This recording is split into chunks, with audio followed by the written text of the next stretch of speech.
தலைப்புச் செய்திகள். அமைச்சர் துரைமுருகன் இன்று டெல்லி பயணம். மேகதாது அணை விவகாரத்தில் மத்திய அரசிடம் முறையிட திட்டம். அமைச்சர் செந்தில் பாலாஜி மனைவி மேகலா தாக்கல் செய்த ஆட்கொணர்வு மனு. சென்னை உயர்நீதிமன்றம் இன்று தீர்ப்பு. சென்னையில் 82 ரேஷன் கடைகளில் இன்று முதல் தக்காளி விற்பனை. அனைத்து மாவட்டங்களுக்கும் விரிவுபடுத்த தமிழ்நாடு அரசு முடிவு. குழந்தையின் கை அகற்றப்பட்ட விவகாரத்தில் இன்று விசாரணை. பெற்றோருக்கு 50 லட்சம் ரூபாய் இழப்பீடு வழங்க இபிஎஸ் வலியுறுத்தல். பணி நேரத்தில் காவல்துறையினர் செல்போன் பயன்படுத்த கட்டுப்பாடு. சென்னை காவல் ஆணையர் சந்தீப் ராய் ரத்தோர் உத்தரவு.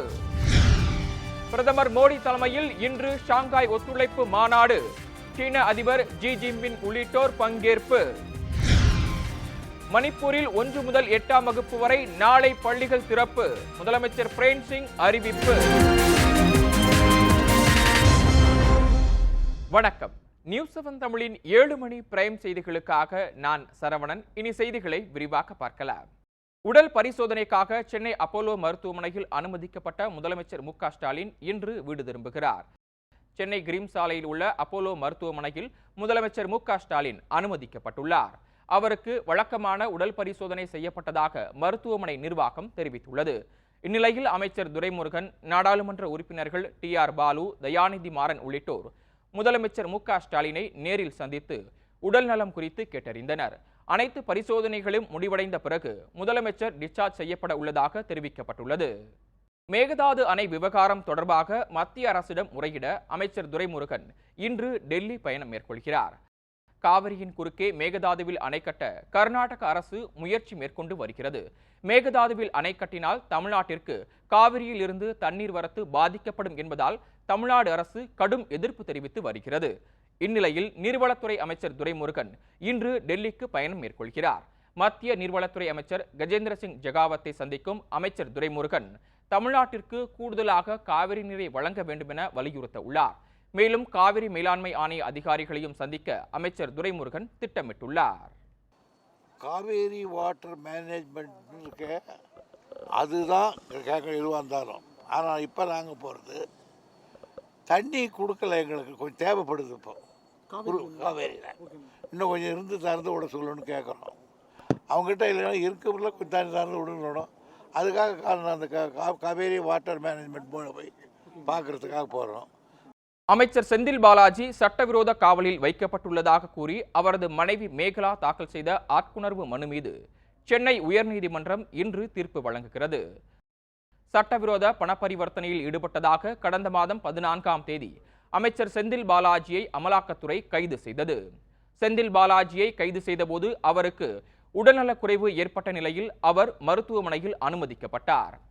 இந்நிலையில் அமைச்சர் செந்தில் பாலாஜி சட்டவிரோத காவலில் வைக்கப்பட்டுள்ளதாக கூறி அவரது மனைவி மேகலா சென்னை உயர்நீதிமன்றத்தில் ஆட்கொணர்வு மனு தாக்கல் செய்தார். நீதிபதிகள் நிஷா பானு, பரத சக்கரவர்த்தி அமர்வு முன்பு விசாரணைக்கு வந்தபோது செந்தில் பாலாஜி மனைவி தரப்பில் மூத்த வழக்கறிஞர்கள் என்.ஆர். இளங்கோ, முகுல் ரோத்கி ஆகியோர் ஆஜராகி வாதிட்டனர். அமைச்சர் செந்தில் பாலாஜியின் கைது சட்டவிரோதமானது, செந்தில் பாலாஜியை விசாரிக்க அமலாக்கத்துறைக்கு அதிகாரம் இல்லை என்பன உள்ளிட்ட வாதங்களை அவர்கள் முன்வைத்தனர். அமலாக்கத்துறை சார்பில் மத்திய அரசின் சொலிசிட்டர் ஜெனரல் துஷார் மேத்தா ஆஜராகி அமைச்சர் செந்தில் பாலாஜி மருத்துவமனையில் உள்ள நாட்களை நீதிமன்ற காவல் நாட்களாக எடுத்துக்கொள்ளக்கூடாது உள்ளிட்ட வாதங்களை முன்வைத்தார். இருதரப்பு வாதங்களும் முடிவடைந்த நிலையில் இன்று காலை 10:30 மணிக்கு இவ்வழக்கில் தீர்ப்பு அளிக்கப்படுகிறது.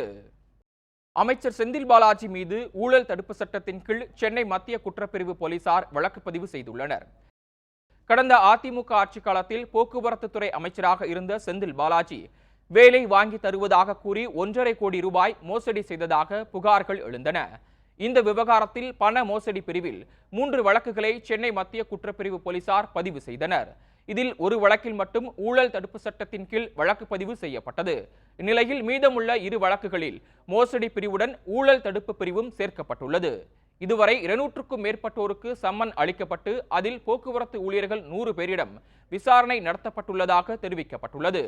அமைச்சர் செந்தில் பாலாஜி மீதான வழக்குகளை விரைந்து விசாரணை நடத்தி முடிக்குமாறு சென்னை மத்திய குற்றப்பிரிவு போலீசாருக்கு சில மாதங்களுக்கு முன்பு உச்சநீதிமன்றம் உத்தரவிட்டிருந்தது. மேலும் ஊழல் தடுப்பு பிரிவின் கீழ் வழக்கு பதிவு செய்யவும் அறிவுறுத்தி இருந்தது குறிப்பிடத்தக்கது. சென்னையில் இன்று முதல் 82 ரேஷன் கடைகளில் தக்காளி விற்பனை செய்யப்படும் என கூட்டுறவுத்துறை அமைச்சர் பெரிய கருப்பன் தெரிவித்துள்ளார்.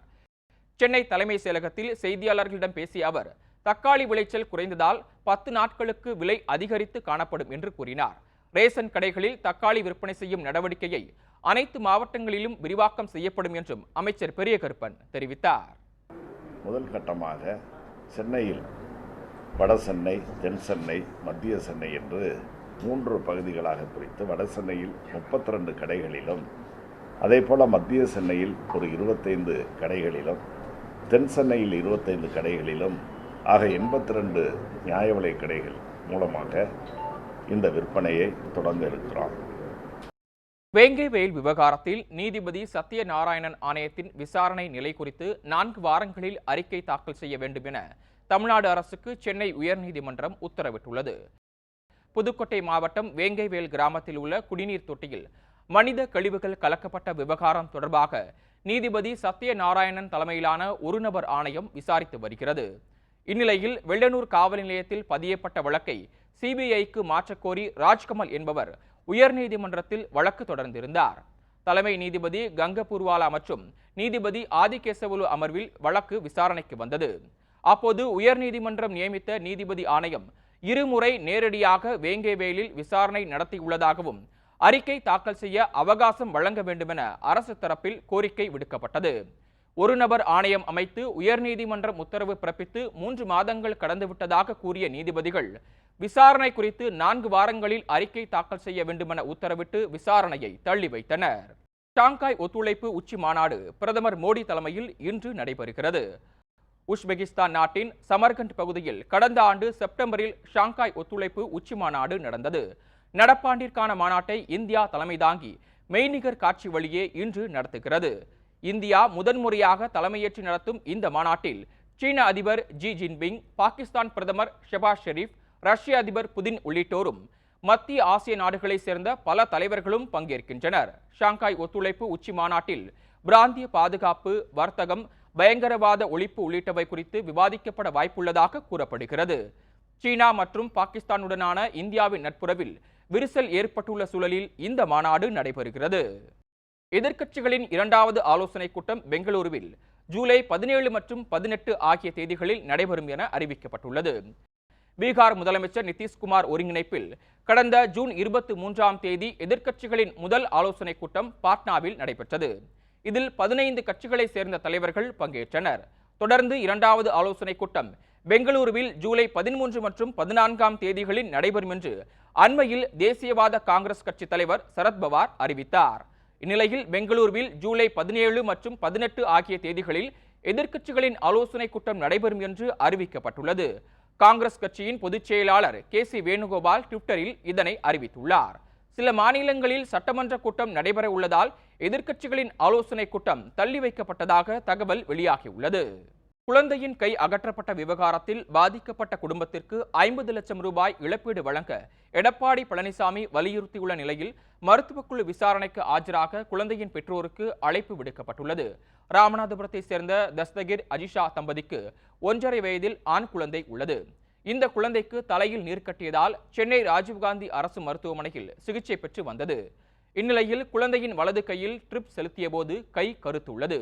மருத்துவர்கள் பரிசோதித்ததில் இரத்த ஓட்டம் இல்லாமல் கை அழுகியது தெரிய வந்தது.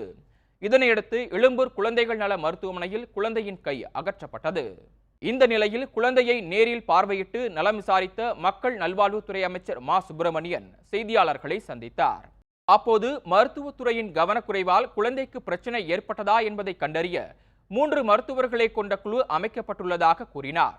விசாரணை அறிக்கைக்கு பிறகு கவனக்குறைவு இருப்பது தெரிய வந்தால் சம்பந்தப்பட்ட ஊழியர்கள் மீது உரிய நடவடிக்கை எடுக்கப்படும் என்றும் அவர் தெரிவித்தார். தொடர்ந்து நடவடிக்கை எடுக்கிறோங்க. அதாவது 1.25 லட்சம் பேர் இருக்காங்க. எங்கேயாவது சின்னதாக தவறு நடக்காதுன்னே சொல்லலை. கவனக்குறைவால் நடக்கும். நடந்ததுன்னா உடனடியாக நடவடிக்கை எடுக்கிறோம். மொத்தத்தில் 3 மருத்துவர்கள் போட்டிருக்குங்க. நாளைக்கு 5 மணிக்கு விசாரணை ரிப்போர்ட் வரும். வந்தோடனே உங்களுக்கு கொடுக்க சொல்கிறோம். இதில் எங்கேயாவது அலட்சியமோ கவனக்குறைவாக இருந்தால் நிச்சயமாக நடவடிக்கை எடுப்போம்.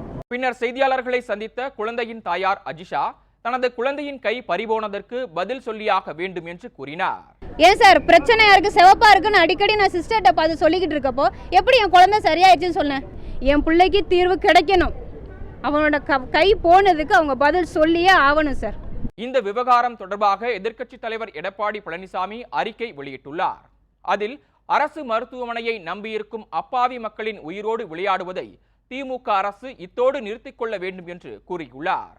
மேலும் குழந்தையின் குடும்பத்திற்கு 50 லட்சம் ரூபாய் இழப்பீடு வழங்க வேண்டும் என்றும் அவர் வலியுறுத்தியுள்ளார். குழந்தையின் கை அகற்றப்பட்ட விவகாரத்தில் இன்று விசாரணை குழு முன் ஆஜராக பெற்றோருக்கு அழைப்பு விடுக்கப்பட்டுள்ளது. பருவமழையால் சென்னை பாதிக்கப்படாத அளவிற்கு வடிகால் அமைக்கும் பணிகள் முடிக்கப்படும் என்று நகராட்சி நிர்வாகத்துறை அமைச்சர் KN நேரு தெரிவித்துள்ளார். சென்னை மாநகராட்சியில் நடைபெற்று வரும் மழைநீர் வடிகால் பணிகளின் நிலை குறித்து அமைச்சர் KN நேரு தலைமையில் ஆய்வுக் கூட்டம் நடைபெற்றது. ரிப்பன் மாளிகையில் நடந்த இந்த கூட்டத்தில் மேயர் பிரியா, மாநகராட்சி ஆணையர் ராதாகிருஷ்ணன் உள்ளிட்டோர் கலந்து கொண்டனர். பின்னர் செய்தியாளர்களிடம் பேசிய அமைச்சர் KN நேரு 379 கிலோமீட்டர் நீளத்திற்கு மழைநீர் வடிகால் அமைக்கும் பணிகள் நடைபெற்று வருவதாக தெரிவித்தார். மேலும் 122 கிலோமீட்டர் நீளத்திற்கு மழைநீர் வடிகால் அமைக்கும் பணிகள் மேற்கொள்ளப்பட உள்ளதாகவும் அவர் கூறினார். மழைநீர் வடிகால்களை தூர்வாரும் பணிகள் வடகிழக்கு பருவமழை காலத்திற்கு முன்னதாகவே முடிக்கப்படும் என்றும் அமைச்சர் KN நேரு தெரிவித்தார். எந்தெந்த பணிகள் எந்த அளவில் இருக்கிறது என்பதை கேட்டறிந்திருக்கிறோம். விரைவில் அனைத்து அதிகாரிகளும், மாநகராட்சி ஆணையர் அவர்களும், இத்துறையினுடைய செயலாளர் அவர்களும் இந்த எவ்வளவு பெரிய மழை பெய்தாலும் மக்கள் பாதிக்காத அளவிற்கு அத்தனை பணிகளை முடித்து விடுவோம் என்று உறுதியளித்திருக்கிறார்கள். 1481 கோடி மதிப்பீட்டில் 379.66 கிலோமீட்டர் நிலத்திற்கு மழைநீர் வடிகால் அமைக்கும் பணிகள் நடைபெற்று வருகின்றன. ரூபாய் 660 கோடி மதிப்பீட்டில் 122 கிலோமீட்டர் நிலத்திற்கு மழைநீர் வடிகால் அமைக்கும் பணிகள் மேற்கொள்ளப்பட்டுள்ளன. பணியில் இருக்கும்போது காவலர்கள் யாரும் செல்போனை பயன்படுத்தக்கூடாது என்று சென்னை பெருநகர காவல் ஆணையர் சந்தீப் ராய் ரத்தோர் அறிவுறுத்தியுள்ளார். அவர் வெளியிட்டுள்ள அறிக்கையில் பாதுகாப்பு பணி மற்றும் போக்குவரத்து பணியில் இருக்கும் காவல்துறையினர் பணி நேரத்தில் செல்போனை பயன்படுத்துவதால் கவனச்சிதறல் ஏற்படுவதாக சுட்டிக்காட்டியுள்ளார். சட்டம் ஒழுங்கு பாதுகாப்பு பணியின் போது காவலர்கள் கண்டிப்பாக செல்போனை பயன்படுத்தக்கூடாது என்றும், முக்கிய பணிகளின் போது காவல் உதவி ஆய்வாளர்களுக்கு கீழ் உள்ள காவலர்கள் செல்போனை பயன்படுத்தக்கூடாது என்றும் காவல் ஆணையர் சந்தீப் ராய் ரத்தோர் அறிவுறுத்தியுள்ளார். செல்போன் பயன்பாடு குறித்த அறிவுறுத்தல்கள் கடைபிடிக்கப்படுவதை அனைத்து கூடுதல் காவல் ஆணையர்கள், இணை ஆணையர்கள், துணை ஆணையர்கள் உறுதி செய்ய வேண்டும் என்றும் அவர் தெரிவித்துள்ளார்.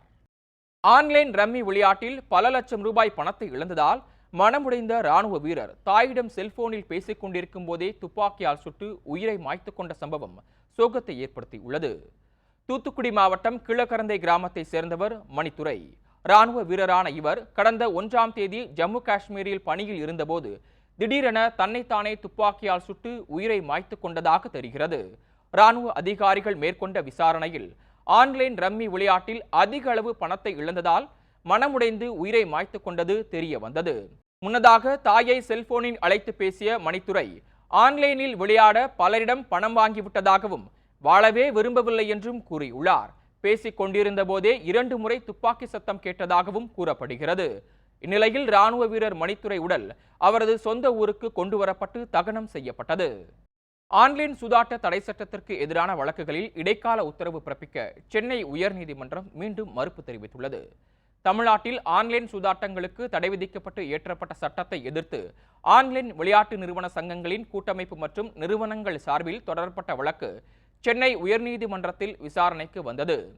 அப்போது ஆன்லைன் விளையாட்டு காரணமாக 32 பேர் உயிரை மாய்த்து கொண்டுள்ளதால் இந்த தடை சட்டம் கொண்டுவரப்பட்டதாகவும், சட்டத்தை இயற்ற மாநில அரசுக்கு முழு அதிகாரம் உள்ளது என்றும் தமிழ்நாடு அரசு தரப்பில் தெரிவிக்கப்பட்டது.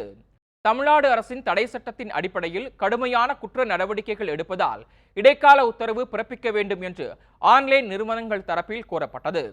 வழக்கில் இடைக்கால உத்தரவு பிறப்பிக்க முடியாது என்று தெரிவித்த தலைமை நீதிபதி அமர்வு ஜூலை 13ஆம் தேதி வழக்கு இறுதி விசாரணைக்கு எடுத்துக்கொள்வதாக அறிவித்தது. பெரியகுளம் பகுதியில் விசாரணைக்கு சென்ற காவலர்களை அரிவாளால் வெட்ட முயன்றவர் கைது செய்யப்பட்டுள்ளார். இனிவரும் செய்திகளை சுருக்கமாக விறுவிறு செய்திகள் பகுதியில் பார்க்கலாம்.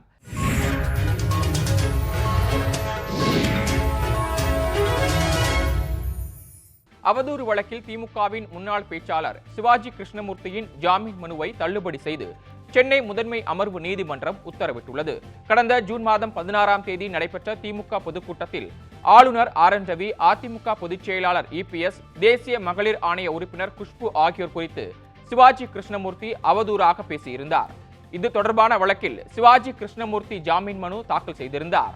மனுவை விசாரித்த நீதிமன்றம் ஏற்கனவே 3 அவதூறு வழக்குகள் நிலுவையில் இருப்பதை சுட்டிக்காட்டி தள்ளுபடி செய்தது. சிவகங்கை மாவட்டம் மானாமதுரை கீழப்பசலை கால்வாய் கரையில் வண்ணத்து பூச்சி போன்ற அரிதான தட்டான் காணப்படுகிறது. சமீப காலமாக செயற்கை உரங்களால் தட்டான் இனம் அழிந்து வரும் நிலையில் இந்த புதிய வகை தட்டான் மக்களின் கவனத்தை ஈர்த்துள்ளது. பயிர்களை சேதப்படுத்தும் பூச்சிகளின் முட்டைகளை தட்டான்கள் விரும்பி சாப்பிடும் என்றும் இவற்றை மழைக்காலங்களில் காண முடியும் என்றும் பூச்சியியல் வல்லுநர்கள் தெரிவித்துள்ளனர். வேலூர் அருகே கோடாரியால் ஏடிஎம் இயந்திரம் உடைக்கப்பட்ட சம்பவம் அதிர்ச்சியை ஏற்படுத்தியுள்ளது. ஊசூர் பகுதியில் தனியார் நிறுவனத்தின் ஏடிஎம் மையம் செயல்பட்டு வருகிறது. இந்நிலையில் ஏடிஎம் மையத்தில் இருந்து பலத்த சத்தம் எழுந்துள்ளது. பொதுமக்கள் சென்று பார்த்தபோது ஒருவர் கோடாரியால் ஏடிஎம் இயந்திரத்தை உடைத்துக் கொண்டிருந்தார். அவர்கள் அளித்த தகவலின் பேரில் காவல்துறையினர் நிகழ்விடம் விரைந்தனர். ஏடிஎம் இயந்திரத்தை உடைத்த நபர் கந்தசாமி என்பதும் மனநலம் குன்றிய அவர் பணத்தை கொள்ளையடிக்கவில்லை என்பதும் விசாரணையில் தெரிய வந்தது. திருப்பதியில் பௌர்ணமி தினத்தை முன்னிட்டு ஏழுமலையான் கருட வாகன சேவை நடைபெற்றது. சிறப்பு அலங்காரத்தில் எழுந்தருளிய உற்சவர் மலையப்ப சுவாமி கோயிலில் இருந்து புறப்பட்டு வாகன மண்டபத்தை சென்றடைந்தார். அங்கு தங்க கருட வாகனத்தில் எழுந்தருளிய சுவாமிக்கு தூபதீப நைவேத்திய சமர்ப்பணம் நடைபெற்றது. தொடர்ந்து 4 மாட வீதிகளில் ஏழுமலையானின் கருட வாகன சேவை கோலாகலமாக நடைபெற்றது. வித்தார்.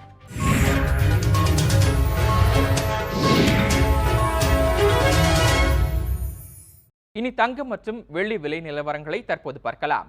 சென்னையில் 22 கேரட் ஆபரண தங்கம் கிராம் ஒன்றுக்கு 5 ரூபாய் குறைந்து 5435 ரூபாய்க்கும், ஒரு சவரன் 43,480 ரூபாய்க்கும் நேற்று விற்பனை செய்யப்பட்டது. வெள்ளியின் விலை மாற்றமின்றி 1 கிராம் 75 ரூபாய் 50 காசுகளுக்கும், 1 கிலோ வெள்ளி 75,500 ரூபாய்க்கும் விற்பனையானது. மீண்டும் தலைப்புச் செய்திகள். மேகதாது அணை விவகாரத்தில் மத்திய அரசிடம் முறையிட அமைச்சர் துரைமுருகன் இன்று டெல்லி செல்கிறார். அமைச்சர் செந்தில் பாலாஜி மனைவி மேகலா தாக்கல் செய்த ஆட்கொணர்வு மனு மீது சென்னை உயர்நீதிமன்றம் இன்று தீர்ப்பு வழங்குகிறது. சென்னையில் 82 ரேஷன் கடைகளில் இன்று முதல் தக்காளி விற்பனை செய்யப்படுகிறது. குழந்தையின் கை அகற்றப்பட்ட விவகாரத்தில் இன்று விசாரணை மேற்கொள்ளப்படுகிறது. பணி நேரத்தில் காவல்துறையினர் செல்போன் பயன்படுத்த சென்னை காவல் ஆணையர் சந்தீப் ராய் ரத்தோர் கட்டுப்பாடு விதித்துள்ளார். பிரதமர் மோடி தலைமையில் இன்று நடைபெறும் ஷாங்காய் ஒத்துழைப்பு மாநாட்டில் சீன அதிபர் ஜி ஜின்பிங் உள்ளிட்டோர் பங்கேற்கின்றனர். மணிப்பூரில் 1 முதல் 8ஆம் வகுப்பு வரை நாளை பள்ளிகள் திறக்கப்படும் என அம்மாநில முதலமைச்சர் பிரேன் சிங் அறிவித்துள்ளார். இத்துடன் நியூஸ் 7 தமிழின் 7 மணி பிரைம் செய்திகள் நிறைவு பெற்றன. அண்மை செய்திகளுக்கு இணைந்திருங்கள் நியூஸ் 7 தமிழுடன். வணக்கம்.